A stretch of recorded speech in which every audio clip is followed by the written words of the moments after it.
ညီမနာမည်ကတော့ဖြစ်ပြီလို့ခေါ်ပါတယ်အခုလက်ရှိကစားတဲ့နေရာတော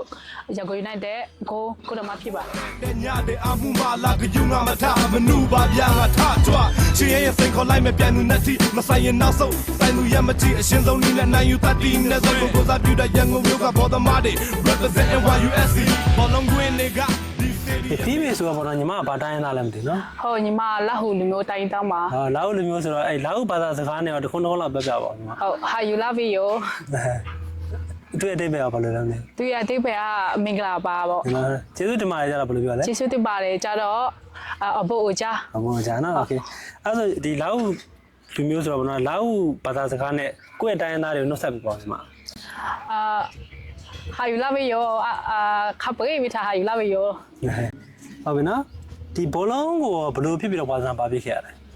ဘောလုံးကျတော့ကျောင်းပွဲကနေဆရာမတမရခဏကိုနေထွားတယ်ဆိုတော့ဘောနော်ဘောလုံးတမလောက်ပါတဲ့အဲနဲ့ညီမလည်းဘောလုံးတမလောက်ဖြစ်သွားတာပါဟုတ်လာ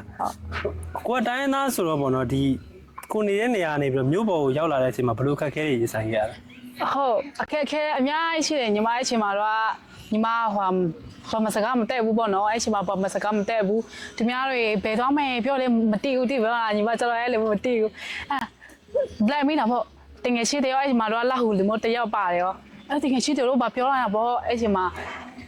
သူတို့ဘာသွားမယ်ဘယ်သွားတာလဲဘာလုပ်တာလဲအဲ့မေးတာပေါ့အဲ့တင်ငယ်ရှိကြတော့သူကဘာမစကားတက်တယ်ဆိုတော့အကလို့လက်ဟူဖက်ကနေပြရှင်းပြတာပေါ့ညီမကိုအဲ့ဒါနဲ့အစီပြတာပေါ့တင်ငယ်ချင်းနဲ့တရားရှိလို့ဒါဆိုဒီမြို့ပေါ်တက်လာတဲ့အချိန်မှာအဓိကအခက်အခဲဆိုရင်ဒါဟုတ်ဘာမှစကားမတဲတာဟုတ်တယ်ဘာမှစကားအဲ့ဒီလိုဘာမှစကားမတက်တဲ့ခါကျတော့ဒီလိုပေါ့နော်ဒီဘောလုံးကစားတဲ့ခါကျတော့ဘလူဒီကိုကလေ့ကျင့်ရတယ်ဘလူအခက်အခဲရှိခဲ့လဲအဲ့ချိန်မှာတော့ဒီညီမဒီကြောင်ပွဲကနေပါသွားတာနော်ဒီကြောင်ပွဲကနေပါသွားတဲ့စစ်ရွေးချယ်ခံမှုရွေးချယ်ရတယ်ပြီးဒီပွဲရည်အတင်းလေဒီကလေးမှာလက်မတော်ကြောင်းလေအဲ့မှာကြောင်းထားပေးတယ်ဟောဆရာမတို့အဲ့မှာကြောင်းနေနဲ့အခြေတွေကြာလာနေနဲ့ဗဒါစကားကိုအဲ့လိုမျိုးပြန်နားလဲရတာတကယ်ရှိတဲ့ရောက်ရှိတာအဓိကညီမရေဟောပေါ့အတာချက်ပေါ့တကယ်ရှိကနေရှိပြရင်းနဲ့ပြီးတော့ဗောနော်ဒီလိုအခုကိုဘောလုံးကစားတဲ့ခါကျတော့ကိုယ့်ရဲ့မိဘတွေရောပတ်မှုပေးလာညီမဟုတ်အရင်တော့အမေကျတော့မပေးဘူးသူကအမေကမိတ်ကလေးကျတော့ဘောလုံးမကယ်ခဲဘူးလေဘာလို့မှလဲပေါ့မိတ်ကလေးကဘောလုံးကယ်မှလဲပေါ့ပြီးပညာရေးကိုပဲဦးစားပေးတယ်ပေါ့အမေကအရင်တော့ဟုတ်အဲ့လောက်ပဲ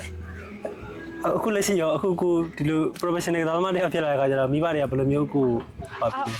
အဲ့လိုကျတော့အားပေးတယ်အမေကဟုတ်ပြီတဲ့ဘာလို့ဆိုတော့ညီမတို့ဖက်မှာကျတော့လာဟုလူမျိုးဖက်မှာကျတော့ဘောလုံးသမားတွေတိတ်ဘယ်တော့မပေါ်ဘူးပေါ့နော်အဲ့လိုမျိုးတိတ်မပေါ်ဘူးအမေကသမီးတဲ့အေးတဲ့အခုဆိုဟိုနေဖက်မှာကျတော့လေနေဖက်မှာကျတော့အဲ့လိုအမျိုးတွေပြောတာပေါ့နေသမီးကအရတော်တာပဲအဲ့လိုမျိုးပြောလာအမေကဘယ်လိုပြောအရပျော်တာပေါ့ကိုယူတာအဲ့ဒါနဲ့အမေကအခုလိုမျိုးလက်ယူစပါအောင်လို့နော်တဲ့သမီးတဲ့အဲ့လိုမျိုးပြောတယ်အရပြအားပေးတယ်အခုကျတော့ဒါပေမဲ့ညီမအနေနဲ့ဒီလေဝေးစင်လူငယ်လေဝေးစင်အသင်းမှာလည်းကစားဟုတ်ယူနေတယ်နော်အဲ့ဒီလေဝေးစင်အသင်းကဘယ်လိုရရှိခဲ့ရလဲယူနေတယ်ယူဆက်ရှိမှာအများကြီးညီမစူးစမ်းခဲ့တယ်ဘာလို့ဆိုအရင်မို့ညီမဆိုအဲ့လိုသူများလိုမျိုးစကေးမရှိဘူးတက်ကလေးလည်းမရှိဘူးတိတယ်မညီမတို့ဒီတဲ့ပဲစူးစမ်းလာရကိုစူးစမ်းမှဖြစ်မယ်ဒီလေးစမှာတွားရှင်နေစိတ်ရလေအမြဲတမ်းထဲထားအဲ့ဒါနဲ့ယူနာဆယ်ဆရာမတို့ကရွေးသွားတာယူနာဆယ်မှာဖမ်းရတယ်ညီမအချိန်မှာတော့ဟုတ်အဲ့ဒီပွဲတွေကလည်းဖမ်းဖူးတယ်အခုဘောလုံးကစားတဲ့နေရာမှာနေရာပေါင်းဆောင်ရှိတယ်ဒါပေမဲ့ကိုသမားအဖြစ်ကိုဘာလို့ရွေးချယ်ခဲ့ရလဲကိုတော်မဖြစ်ဆရာပြောတယ်လူကောက်ထားတယ်ဆိုတော့ကိုတော်မရွေးချယ်ပေးလို့အဲ့လိုဖြစ်သွားတာကိုတော်မကိုကစားနေတဲ့နေရာနဲ့အခုကိုရောက်နေတဲ့နေရာနဲ့ထပ်တူကြရတယ်ဟုတ်ထပ်တူကြတယ်ဒါညီမအနေနဲ့ဆိုတာပြန်ပွဲဒီရှင်ပြိုင်တဲ့နေရာမှာပြန်ဆိုင်မှုပြင်းထန်တဲ့ပြိုင်ပွဲတွေရှိရပေါ့နော်ဒါအမျိုးသမီးကစားသမားတယောက်အနေနဲ့ဒီလိုပြိုင်ဆိုင်မှုပြင်းထန်တဲ့ပွဲစဉ်တွေမှာပေါ့နော်ပြောရမှာဆိုရင်ဒီဘလို့စိန်ခေါ်မှုတွေရှိတယ်ဒီအကြီးသေးတွေနဲ့တွေ့တော့ကျတော့ညီမဆေးရတော့လှုပ်ရှားတယ်ဒီအကြီးသေးတွေဆိုတော့သူတို့ဘယ်လိုမျိုးလာမလဲပေါ့အဲ့ဒါဆေးလှုပ်ရှားတယ်ပြီးအကောက်ဆိုးလှုပ်နိုင်ပါမလားဆိုမှအဲ့လိုမျိုးအသေးတွေကတော့ဝေလာတယ်ဖိဖိကစားဖို့ကိုလိုကြည့်ရလို့ဆိုရင်အတင်းဝင်အတင်းဖြတ်ပုံစံတွေပေါ့နော်ဖမ်းတာတွေပါရဲဝုံဖမ်းတယ်ဆိုတော့အဲ့လိုကစားတဲ့ခါကျတော့ထိခိုက်နာကျင်မာတွေပါမစိုးရိမ်ဘူးလားမစိုးရိမ်ဘူးညီမဘာလို့ဆိုတော့ဟိုဖက်ကတရားလေးရှော့မှာမဟုတ်လေတမီးမဟုတ်ညီမနဲ့ဝေလာတဲ့အချိန်ညီမနဲ့ဝေလာတဲ့အချိန်ဆိုလဲမရှော့ဘူးဒီကြပဲတူးတယ်တိုက်တယ်ဒီမှာအကောင်းဆုံးလုပ်ပေးလိုက်တာပဲ ဒါအမျိုးသမီးကစားသမားတယောက်ဖြစ်တဲ့ခါကျတော့ဒီဘလုံးကွင်းဒီကွင်းအတွင်းမှာကစားနေတဲ့အချိန်မှာအခုလိုနော်ပရိသတ်တွေဝင်ရလာတဲ့အချိန်မှာဆိုပရိသတ်တွေရဲ့အကွင်းတွင်း PR တွေပေါ့နော်ဝေဖန်မှုတွေအဲ့ဒီဝေဖန်မှုတွေရောဘယ်လိုသိခံပြီးတော့ကြော်ပြရလဲအဲ့ဒီတိခံမှုတွေကတော့ညီမတို့ဒီအဖေဖက်ကနေအာယူမဆိုင်ဘူးဘာလို့ဆိုတော့ညီမတို့ဆရာရှိတဲ့ဒီကိုဖက်ရမှာညီမတို့ဆိုတော့လေဒီကိုဖက်ရတဲ့ဟာကိုညီမအကောင်းဆုံးကာကွယ်ဖို့ပဲအဓိကစိတ်ထက်ထားရတယ်ပွဲကြတယ်နောက်ရသည်အတွက်ရည်မှန်းချက်တွေလည်းပြောပြပြပါဟိုနောက်ရဒီညီမချက်ကတော့ချန်ပီယံဖြစ်ရှင်တယ်ပေါ့ဒီနေ့မှပဲဆက်ရှိမှလားဒါမှမဟုတ်ချားတဲ့နေရာပြောရှိဖို့ဆရာတင်းမှာပဲဆက်ရှိနေတာပေါ့ဟုတ်နော်ဒါအခုအနေနဲ့လူငယ်လူရင်းစင်အတင်းတွေမှာလည်းပါကူခဲ့တယ်နောက်ပြီးတော့အခုဒီလိုစီနီယာအတင်းကြီးမှာလည်း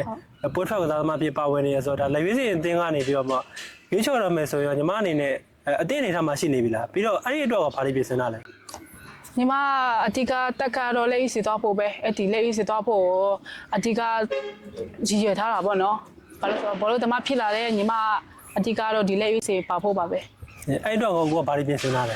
အများကြီးပြင်ဆင်တယ်ဘာလို့ဆိုတော့ညီမ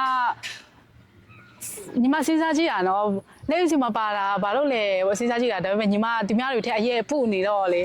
အဲ့ဒီအဓိကအားနဲ့ချက်လို့ထင်တယ်အဲ့ဒီဟာနဲ့ပြီးတက်ကဘောပြီးညီမမှာလိုအပ်ချက်တွေအများကြီးရှိလို့လို့ပါကိုလည်းဒီစီနီယာအတင်းမှာပွဲထွက်ကစားသမားဖြစ်ကစားနေဆိုတော့ကိုလိုပေါ့နော်ဒီရဲရဲဝန်းကစားခြင်းနဲ့အမျိုးသမီးကစားသမားရဲ့အတွက်ပေါ့အကြံပြုစကားလေးပြောပြပါဦးဟုတ်မိကလေးတွေကဘယ်သူမှအတိတ်မှာဘောလုံးသမားဆိုတာဘယ်သူမှအားမပေးချင်ကြဘူးကြောင်မှာဆိုလဲအဲ့လိုမျိုးအဲ့ဒါကိုဘာလဲအဲ့ဒါကိုနားမထောင်ဘဲနဲ့ကိုယ့်ကိုလို့ဆရာရှိတာဆက်ကျိုးစားဆရာရှိတာအကောင်းဆုံးလုပ်ကြပါလို့ပေးချင်ပါတယ်ခုန